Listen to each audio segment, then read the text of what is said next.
Bom, nessa aula agora, pessoal, sobre o conflito árabe-israelense, a gente vai estudar a Guerra dos Seis Dias e Guerra de Yom Kippur, consideradas as duas mais importantes guerras de fortalecimento e expansão do Estado de Israel no Oriente Médio. A Guerra dos Seis Dias é conhecida também como a Terceira Guerra Árabe-Israelense. A primeira é a criação do Estado de Israel, a segunda é a Guerra de Suez, terceira Guerra dos Seis Dias. Essa guerra envolve vários países, dura 6 dias exatamente, dias 5, 6, 7, 8, 9 e 10 de junho de 1967. Ela envolve Israel, opositores Síria, Egito, Jordânia, Iraque, Kuwait, Arábia, Argélia e Sudão. É uma guerra considerada a guerra mais importante no processo geopolítico de Israel com países árabes, tá? Ela foi noticiada aqui no Brasil, bastante noticiada, inclusive. O Estado de São Paulo disse: Israel considera a guerra inevitável. A gente vai entender por que Israel se sentiu ameaçado pelos povos árabes em 1967 e fez uma guerra antes de ser atacado. A ideia é essa. Num outro jornal, o Globo, ele falava o seguinte: 7 países árabes lutam na fronteira de Israel. Aprisionados no Cairo, Egito, 8 pilotos de Israel. Apelo à Casa Branca, Cairo bombardeada. Então a gente passa a ter no Brasil várias notícias sobre essa guerra dos 6 dias, mais importante de todas. Agora, o que levou a esse conflito, considerado o conflito expansionista de Israel, é a primeira guerra que Israel extrapola suas fronteiras delimitadas pela ONU. O que levou a essa guerra? Bom, Israel se sentiu ameaçado dentro do contexto árabe-israelense. Para a gente entender esse processo, olha o contexto, dividido em 5 tópicos. Primeiro, nos governos árabes existiu um movimento nacionalista muito forte, especialmente na Síria e no Iraque. Síria, um grande inimigo de Israel no seu processo de criação junto com o Egito. Esse movimento nacionalista nos povos árabes ficou conhecido como pan-arabismo. Pan significa junto. Então, a união de todos os povos árabes. Israel, então, como um povo não árabe, um povo judeu no Oriente Médio, ele se vê ameaçado nesse momento. E ele fala: vamos observar essa união dos povos árabes, eles podem se unir contra mim. Segundo contexto, em 1964, a Guerra dos Seis Dias em 67, acontece a fundação da OLP. OLP, Organização de Libertação da Palestina. A ideia é libertar a Palestina em relação a quem? A Israel. Uma vez que na resolução da ONU, o que foi votado e aprovado é a criação de 2 estados, Israel e Palestina. Só que o Estado palestino nunca foi criado.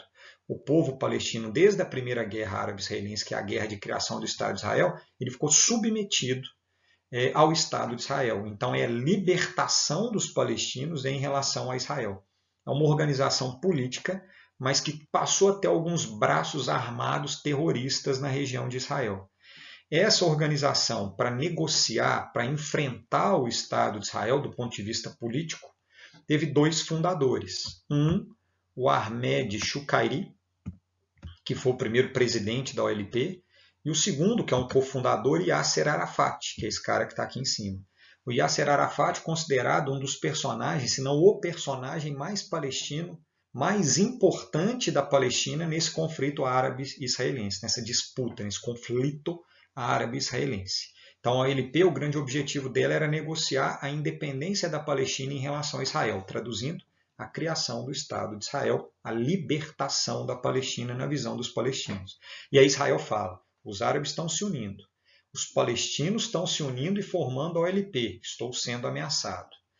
Em 1966, um ano antes da guerra, o Egito formaliza uma aliança, um pacto militar de defesa mútua com a Síria, com a Jordânia e com o Iraque. Ou seja, qualquer um desses países que entrassem em guerra com qualquer inimigo, nesse caso, claro, o Egito, o Israel, todos os países entrariam no conflito se apoiando mutuamente. Israel fala: os caras estão se organizando militarmente, estou em ameaça.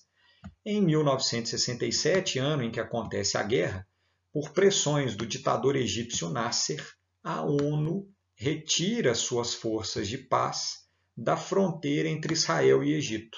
Ou seja, a ONU abandona a região por pressão do Egito. Por que o Egito queria que a ONU saísse?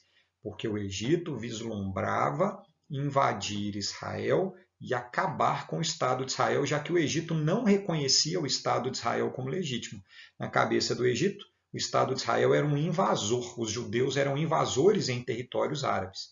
Quando a ONU sai, Israel fala, vou ser atacado.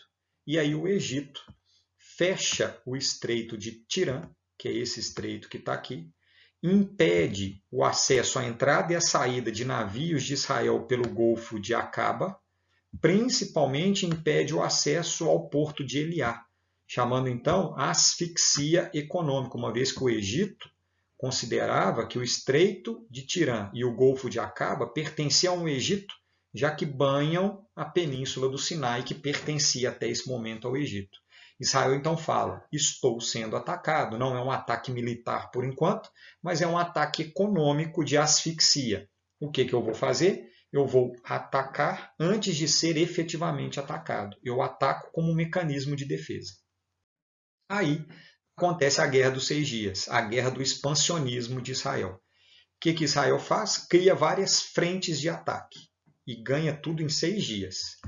Primeira frente de ataque, ele invade a península do Sinai, pertencente ao Egito, marcado aqui pelas setinhas azuis e vermelhas, e ele controla a península do Sinai até o canal de Suez. Então a península do Sinai passa a pertencer a Israel, vencendo o governo egípcio. Qual o objetivo disso? Empurrar o exército do Egito para longe de Israel, que a fronteira oficial é esse azul mais escuro, e controlar o Golfo de Acaba e o Estreito de Tirã. Com isso, controlando a península do Sinai, Israel controla essas águas que banham a parte sul de Israel. Além disso, Israel invade a faixa de Gaza, essa pequena estreita faixa na região de Gaza, militariza essa região que pertencia, de acordo com a ONU, aos palestinos. Além disso, Israel invade a Cisjordânia, essa região que, segundo a ONU, pertence aos palestinos, passa a dominar essa área militarmente, enfrentando a OLP e essa organização dos palestinos contra Israel, e toma parte de Jerusalém, que, segundo a ONU, era uma área internacional. Então, Israel está expandindo seus domínios. E a quarta frente de batalha está no norte e nordeste do país, quando Israel invade a Síria, dominando essa região síria aqui, conhecida como Colinas de Golã. Qual o interesse nas Colinas de Golã? A questão hídrica. As colinas de Golã, são as serras no sul da Síria, elas têm as nascentes, essas colinas, as nascentes do Rio Jordão. Rio Jordão responsável por aproximadamente 30% do abastecimento de Israel. Então, o domínio das colinas de Golã para Israel, além de uma questão territorial, fronteiriça, de vencer a Síria, que era um inimigo nesse momento, tem a questão hídrica também. Israel controla tudo em 6 dias, com o apoio, claro, do exército dos Estados Unidos. Então, Guerra dos 6 Dias, expansionismo de Israel em direção ao Egito, Península do Sinai, em direção aos povos palestinos com faixa de Gaza, Cisjordânia, porção oeste de Jerusalém, e expansão em direção à Síria com domínio das colinas de Golã. Claro que os povos árabes não iriam aceitar essa derrota em 6 dias de maneira tranquila e pacífica. A contraofensiva vem com a Guerra de Yom Kippur em 1973, conhecida como Quarta Guerra Árabe-Israelense, ou a guerra derivada da Guerra dos 6 Dias. É como se a Guerra dos 6 Dias não tivesse acabado. A Guerra dos 6 Dias acaba, mas na cabeça dos árabes ela continua. E aí em 73 eles fazem a Guerra do Yom Kippur. Yom Kippur, gente, é o dia do perdão para os judeus. É o dia da reclusão, das orações, 24 horas de jejum, de reflexão.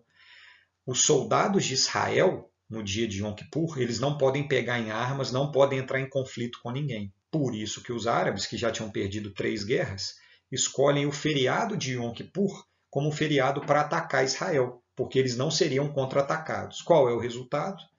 Os árabes, Egito, ele invade a península do Sinai e consegue recuperar a península do Sinai rapidamente, sem o exército de Israel fazer uma contraofensiva. Em um dia, o Egito domina tudo, no dia de Yom Kippur.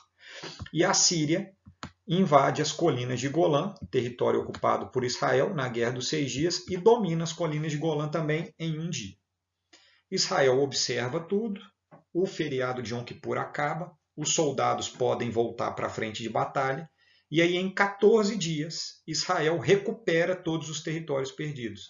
Em 14 dias, Israel vence o Egito e toma a península do Sinai novamente, e vence Síria e toma as colinas de Golã novamente. Ou seja, o resultado da guerra de Yom Kippur é o mesmo resultado da guerra dos 6 dias. Os povos árabes perdem mais uma guerra para Israel. Aí, quando os povos árabes perdem, eles pensam, militarmente a gente não vai ganhar desses caras porque os Estados Unidos estão por trás, etc. A gente tem que arrumar um mecanismo de enfrentar Israel e enfraquecer Israel.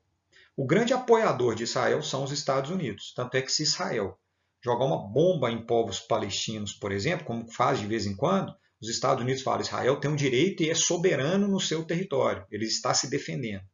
Se um árabe joga uma bomba em Israel, os Estados Unidos falam: terroristas, vamos atacar o seu país porque vocês estão atacando Israel e enfrentando ou ameaçando a soberania israelense. Então, os Estados Unidos defendem Israel quase que cegamente.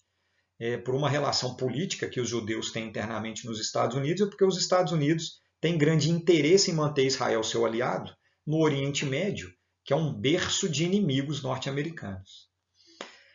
Aí os árabes pensam, como que eu vou enfrentar Israel? Eu vou atacar os Estados Unidos. Só que se eles perdem para Israel militarmente, eles vão perder muito mais para os Estados Unidos. Só que aí os árabes pensam, nós temos a OPEP, a Organização dos Países Exportadores de Petróleo. Os Estados Unidos compram petróleo da OPEP, basicamente os países árabes do Oriente Médio e Norte da África, e movimenta a economia norte-americana a partir do nosso petróleo. Movimenta a guerra que os Estados Unidos fazem a partir do nosso petróleo. Militarmente a gente não ganha, mas o que a gente vai fazer? Nós vamos produzir a crise do petróleo nos Estados Unidos. E esses países acabam sendo apoiados pela União Soviética, nesse contexto da Guerra Fria, claro, né? A União Soviética querendo enfrentar os Estados Unidos. Qual é a consequência desse processo? A OPEP diminui a oferta de petróleo no mundo, diminui a venda de petróleo intencionalmente, com o objetivo de aumentar o preço do petróleo. Olha o gráfico. A linha em azul é o preço do petróleo na época, em dólares. O que acontece? Entre os anos 70 e os anos 80, o preço do barril do petróleo dá um salto. Isso é chamado de crise do petróleo de 73 e a de 79. Quando os povos árabes fecham a venda de petróleo para o mercado internacional, aumenta o preço por uma relação de oferta e procura, a oferta é menor, e isso impacta a economia dos Estados Unidos e a economia mundial.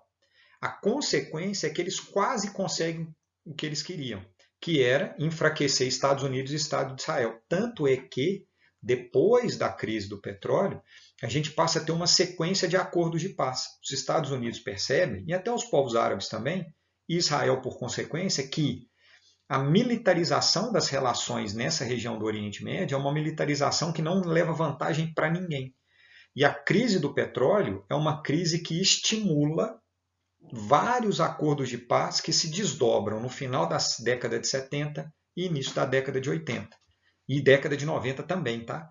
Que é tema de uma próxima aula, que são os acordos de paz no conflito árabe-israelense. Valeu, galera!